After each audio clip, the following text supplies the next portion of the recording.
Good morning, everyone. In the Fox News alert, ISIS has reportedly executed 21 Coptic Christian hostages in Libya abducted last month. Photographs of the captives with masked men standing behind them emerged on an ISIS online magazine. The militants say they are avenging the deaths of Muslim women.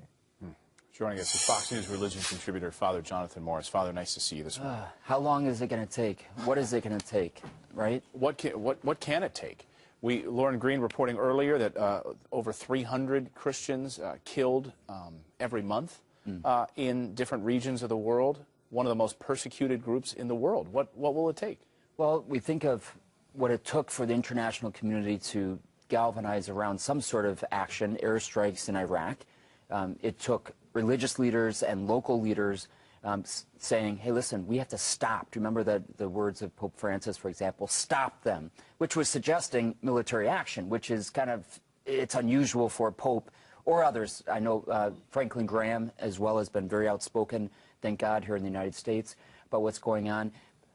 But most recently, the Archbishop in Iraq said, you know what, the airstrikes are not enough right now. They're not enough. And that what he's suggesting is more military action. And I wish we heard from Western leaders right now coming up with a strategy. This is what we're going to do. I was disappointed that the president going to Congress just this past week asking for a right to go ahead and to lead military offense against ISIS, but then announcing to the whole world there will not be any ground troops.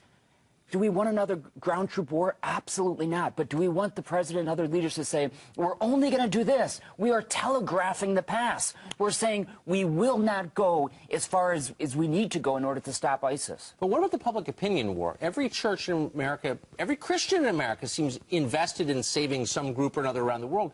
But so rarely do they say anything about the plight of their fellow Christians. Why is that? I think there are more voices now than before, but it takes political leaders as well to come up and say this is a priority. It wakes us up.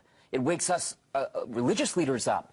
For if the president were out, if President Obama were out there saying this is our strategy, we're not going to allow the Christians in the Middle East to be massacred. We've got, and bringing together other religious leaders, but then the conscience of America and other places would be awoken. I'm so sick of seeing these pictures, whether they're in cages or whether they're in the orange jumpsuits about to be beheaded.